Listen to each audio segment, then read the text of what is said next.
The Queen commands you to leave the Godswood at once.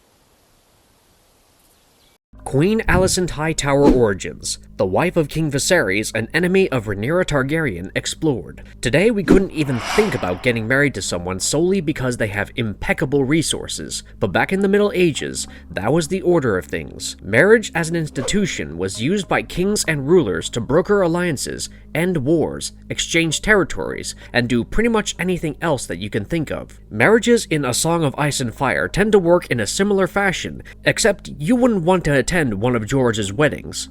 But not every female character created by Martin lacks agency. Some of them have learned how to use their positions to accrue just as much power as any other High Lord of the realm, and nowhere has this been clearer than the reign of Queen Alicent Hightower, who is remembered by Westerosi history as the Queen in Chains. She was a constant companion to one king, wife to another, and would also give birth to 4 royal children, but her entire time spent at the Red Keep wasn't as much about the house that she married to as it was about the house she came from. So without further ado, let's dive into the origins of Queen Alicent Hightower, the Lady of the Greens, and spoiler warning because there will be a lot of those in this video. Before we go into our explanation, we have a very small request. If you like our content, please support us by subscribing to our channel.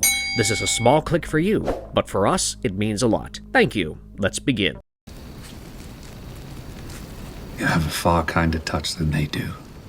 Thank you, husband.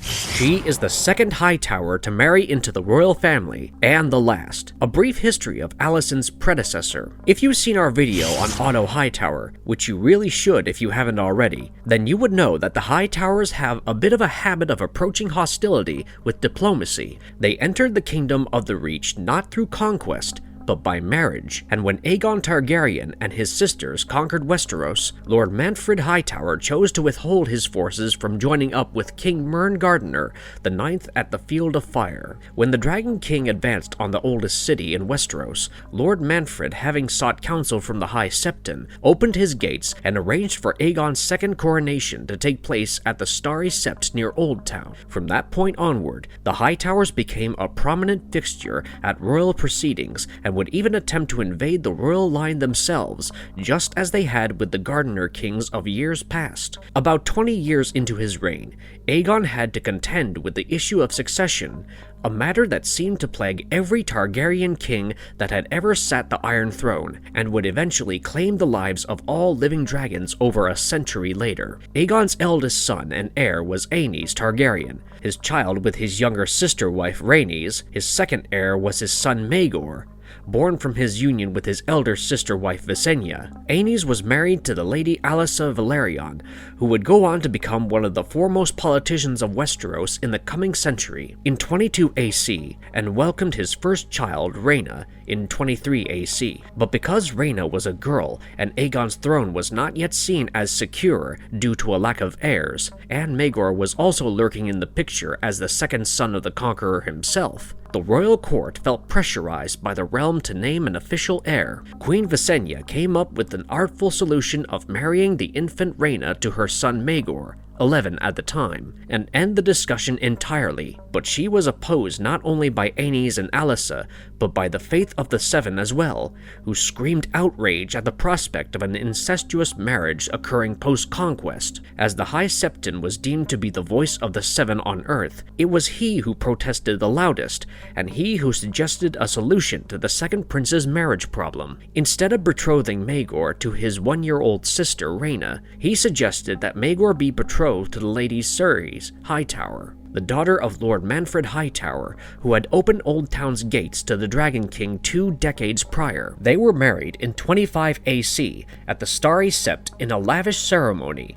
Maegor was 13 and Ceres was 23, and all accounts of their wedding night noted the crown prince as having been a lusty husband. When Maegor technically usurped his nephew's throne and became the 3rd Targaryen king of the 7 kingdoms, Ceres Hightower became the first member of her house to become the first lady of the realm, but that might have just been by design. In A Dance with Dragons, Lady Barbary Dustin nurtures the seeds of what the fandom likes to call the Grand Maester conspiracy. According to Lady Dustin, Robert's rebellion was not a natural response to Aerys' madness. It had been engineered by the Citadel to rid Westeros of Targaryens once and for all. She also alleged that the Maester who put all this into motion, Wallace Flowers, Maester to Rickard Stark of Winterfell, was a bastard of the Hightower girl, implying that House Hightower were responsible for instigating the rebellion. But while Lady Dustin's accusations are more akin to classic hearsay, there is nothing subtle about Lady Cerys' rise to the top of the political food chain. You see, the High Septon who suggested that Cerys be married to Maegor was actually her uncle, even though the preachers of the Faith of the Seven give up their family names after saying their vows. This means that despite pledging to put aside his affiliations from before being reborn in the light of the Seven, the High Septon made moves to secure a direct bloodline to the Iron Throne for the Hightowers. At the time, the match seemed like a logical decision, given the fact that the Hightowers were the rulers of the oldest and one of the richest cities in Westeros, but it would soon become clear that larger political machinations were at play. During the reign of King Aenys, the Faith of the Seven led an uprising against the Targaryens, chiefly through its military arm, the Faith Militant. One of the instigators of this uprising was Aenys' son himself, who married his sister Rhaena according to the custom of Old Valyria, and was denounced as an abomination as a result. This would carry over into Maegor's reign, though the cruel king's marital status would become an issue long before its ascension. Despite 14 years of marriage, Maegor remained childless through his wedding with Cerys, so he decided to follow in his father's footsteps and take a second wife. Although the printing of the World of Ice and Fire names the High Septon during Maegor's time as a Hightower, Fire and Blood seems to have corrected this and stated that this High Septon was not the same one that suggested Maegor's marriage to Cerys, but the intention seems to have been leaning towards indicating a Hightower conspiracy to steal the throne. When Maegor married Alice Harroway, he was repeatedly attacked by this High Septon and Lord Hightower, both of whom insisted that Cerys was Maegor's one true wife. But the Faith of the Seven would learn to their dismay that the dragon does not bend, not even to folks to claim to light the way. Maegor's war against the Faith of the Seven left the Seven Kingdoms in utter turmoil, and the hostilities never faded during his lifetime. He would go on to take at least 5 more wives, though Cerys remained his first until her death in 45 AC from a sickness, though sources have disputed this by claiming she was killed on King Maegor's orders. This happened after the king had reconciled with his first queen at Oldtown a couple of years prior and celebrated his reunion with a second consummation. Whatever might have been the true intention of House Hightower during their first incursion into the royal bloodline will remain unknown, because Lady Cerys died without giving birth to any heirs. In fact, none of Maegor's brides bore him children that lived into infancy, let alone adulthood. It is possible that the Hightowers were attempting to integrate themselves into the Targaryen bloodline. After all,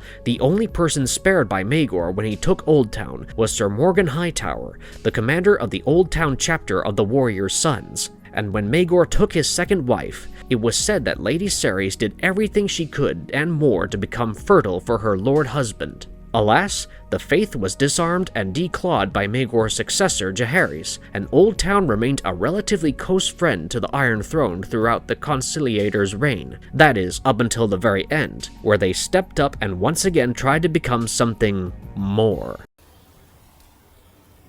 I found myself thinking of your own mother today.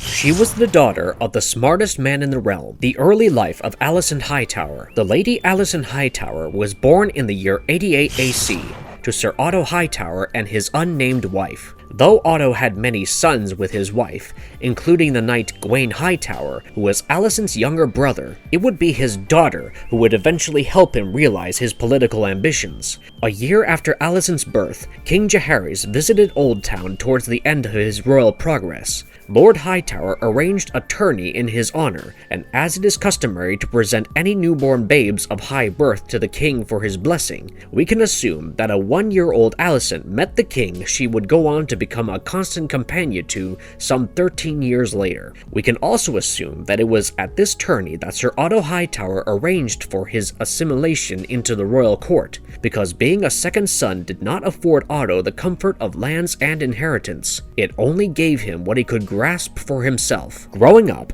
Alicent was described as a precocious young woman, always a bit too mature for her age. She spent her formative years with her mother and her brothers in Old Town, growing up in the massive structure that men call the High Tower, and only saw the royal court herself when Jaehaerys named Otto Hand of the King following his son Balon's death. A 13-year-old Alison came to the Red Keep with her mother and her brothers, as her father assumed his role as the king's primary advisor and seemingly made a play for the throne. After arriving at court, Alison quickly became the caretaker of King Jaehaerys, who by this point had begun suffering from the vices of aging. The old king was losing his wits and would remain bedridden more often than not. During this time, Sir Otto all but ruled the realm in name, and Alicent became the old king's constant companion. She would fetch his meals, help him bathe and dress, and read books to him, particularly an unnatural history, which was written by Jaehaerys' late best friend, Septon Barth. For 2 years, Alison served in this role, which became the fodder for much gossip at court. In later years, the court fool Mushroom would claim that Otto had placed Alison in Jaehaerys' service, hoping for some mishap to happen. If the girl were to become pregnant with the king's child, she would have to be either dealt with or married off to him. Otto, being the hand of the king and Alison's father, would most likely ensure that it would be the latter, and once Jaehaerys died, Alicent would become the dowager queen, and Otto would rule the realm truly as the Lord Protector and Regent for her and her children. But because none of this actually transpired, and Alicent and Jaehaerys shared a seemingly platonic relationship right up until the old king passed from his mortal coil, it appears as though these were nothing more than mere rumors. What is true is the fact that Jaehaerys was quite fond of Alicent towards the twilight of his life, and would frequently mistake her for his daughter RhaenyraTargaryen, whom he had banished years ago. At this point, we think it is important to inform you guys as to the nature of a Hightower's appearance in Martin's books, because we only hear of 2 of them, and both are highly suspect but also highly logical. The first Hightower described in the books is Lady Lynys Hightower, the second wife of Jorah Mormont and the current concubine of Traegar Ormorlin, who is said to have looked a lot like Daenerys by Jorah himself. Lynys had hair like spun gold and skin like cream, which is not far off from the description of a Targaryen. The second Hightower described to us is the Lady Ellery Hightower, the wife of Mace Tyrell, and mother of Willis, Garland, Loras, and Marjorie. Though she is still in her 40s, Lady Ellery is said to have silver hair, yet another descriptor that matches the physical traits usually manifested by Targaryens. So given the fact that King Jaehaerys was becoming delusional towards his final years, it is not difficult to understand why he would confuse Alicent for Sarah, especially if she manifested semi-Valyrian looks like having silver gold hair. This does not change the fact that by the time she was 15, Alicent had already been caretaker to arguably the best king that Westeros had ever known, and she was coming to herself as a lady besides, so Sir Otto kept her at court with him after the old king's death, and she grew up with the royal family. Early in the reign of King Viserys, Sir Otto and Prince Daemon developed an enmity between themselves, and many reasons were given for this development, the most salacious one being that Daemon had claimed Alicent's maidenhead, which, if we're being completely honest, is not a far-fetched possibility, but Maester Pylos, who served Stannis Baratheon on Dragonstone, once told Sir Davos Seaworth that a man's worth is only measured by his legacy, not his achievements. Sir Otto Hightower was considered to be one of the most learned men of his day and age, a fine statesman and politician with an academic background most people could only dream of having, but for all his wits, he is remembered as a failure of a hand, because of his actions were the main catalysts behind the Dance of the Dragons, the worst civil war Westeros has ever seen, and if you think that a man as cunning as Otto is not above using his own daughter for his political ends, then you've got another thing coming. I intend to marry the Lady Alicent Hightower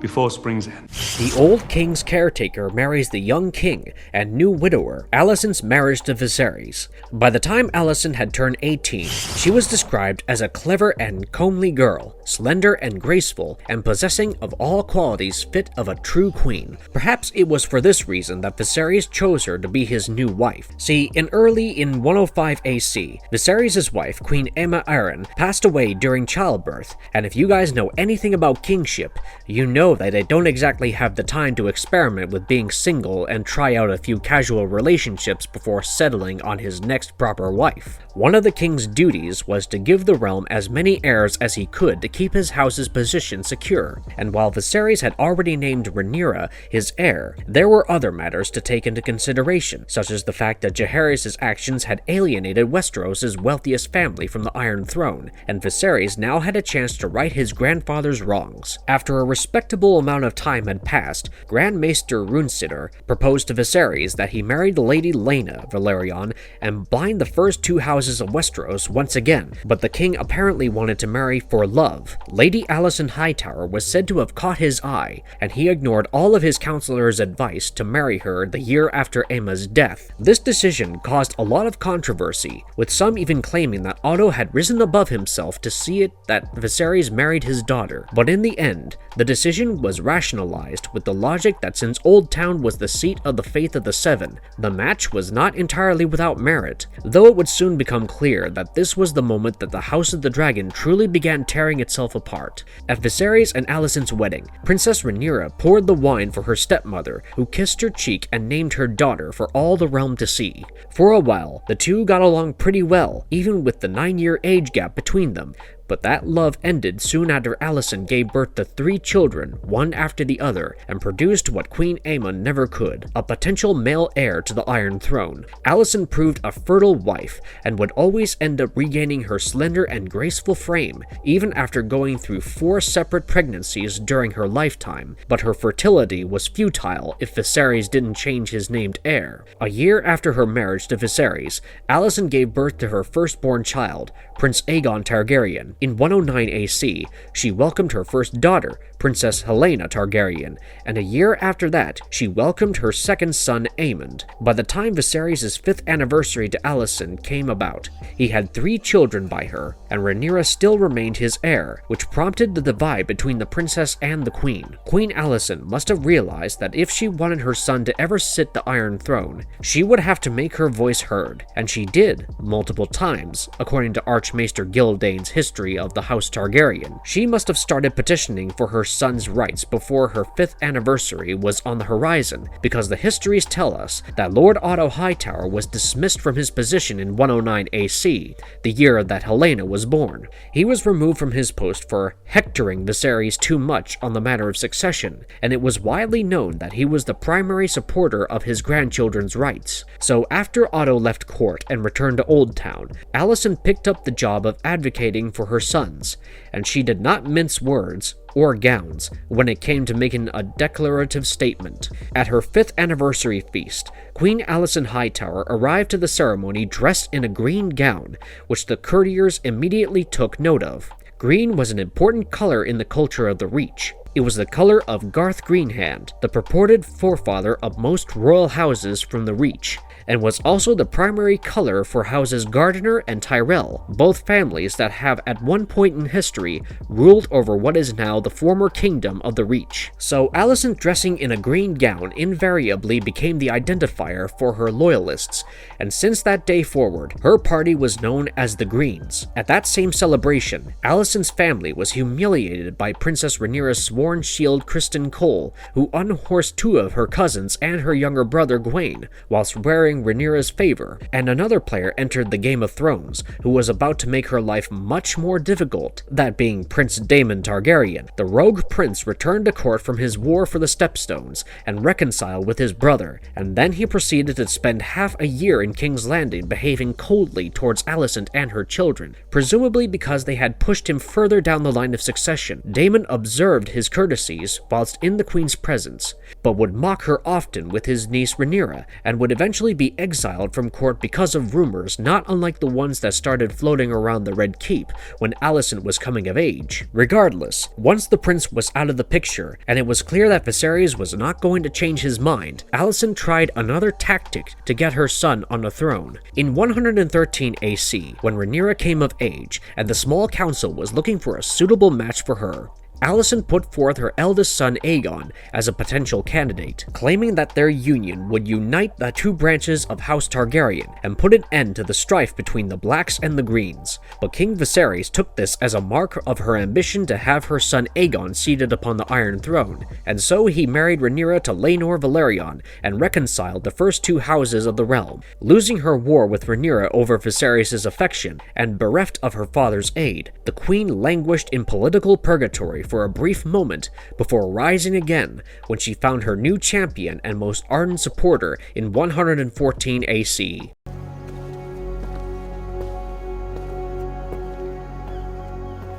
The Green Queen and her dance with the dragons. Queen Alicent's actions leading up to and during the Targaryen Civil War. Everything we say in this segment is a spoiler for House of the Dragon, so even though it's going to be short, if you don't want spoilers, skip ahead now. Getting back to our story, in 114 AC, Alicent gained one of the strongest political allies that she could have ever hoped of gaining, the Lord Commander of the Kingsguard, Sir Criston Cole, the Knight of House Cole, who had served Princess Rhaenyra faithfully for nearly a decade, had now gone over to her opposition for reasons that were never fully pinned down in Fire and Blood. Some claimed it was because Rhaenyra spurned his affections. Others said it was because Criston was horrified of his supposed future ruler's lustful gaze and advances and wanted to see a better ruler rule the realm. Whatever might have been the reason, Criston made sure that he displayed where his loyalties lie now by brutalizing both Rhaenyra and her husband Laenor's alleged lovers during the tourney arranged in honor of their wedding.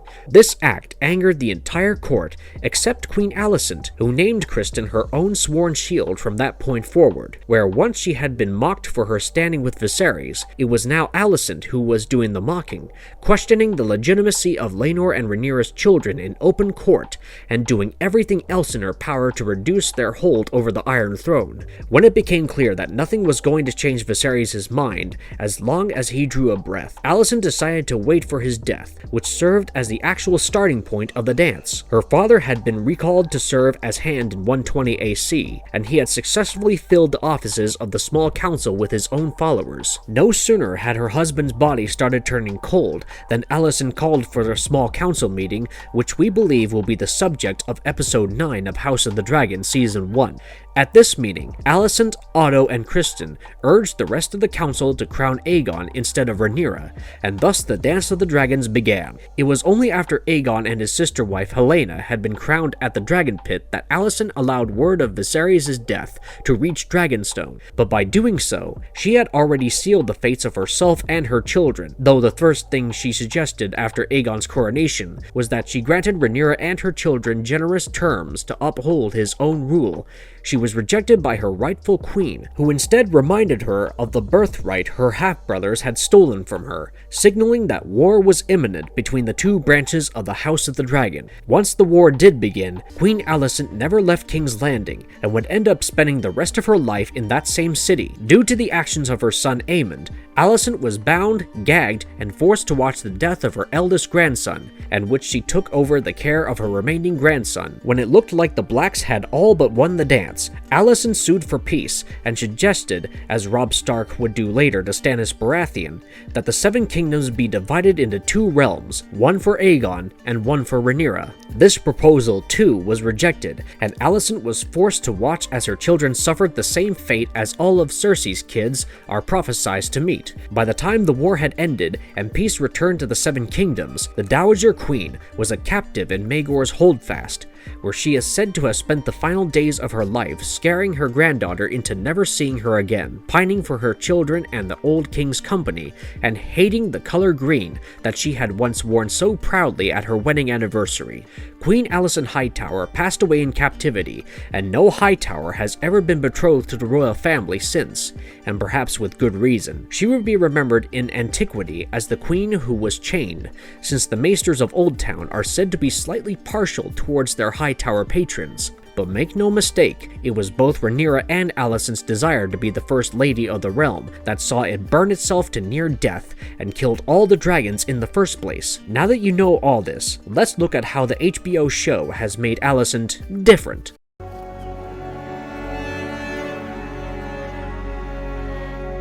She is a political tool who desires power, but will only grasp it at the worst possible moment. Alicent in House of the Dragon. One of the biggest changes to House of the Dragon has been in the characterization of Alicent Hightower. In Fire and Blood, there is a clear 9-year age gap between her and her stepdaughter, so the rivalry they develop later in their lives seems a bit more understandable, given the differences in ideologies and the simple fact that they both wanted to call themselves the First Lady of all Westeros. They aren't said to have shared much of a relationship before this, and the one they do end up cultivating is fraught with political and personal issues that cause them to abhor each other. That, at least, makes it easier for the two women to go at each other with lesser regard than their family members would like them to have for each other. But it makes House of the Dragon that much more spicier, because in the show, Rhaenyra and Alison are as close to besties as you will get to see in the Seven Kingdoms. In the very first episode, it is made abundantly clear that Alison and Rhaenyra are more sisters than friends.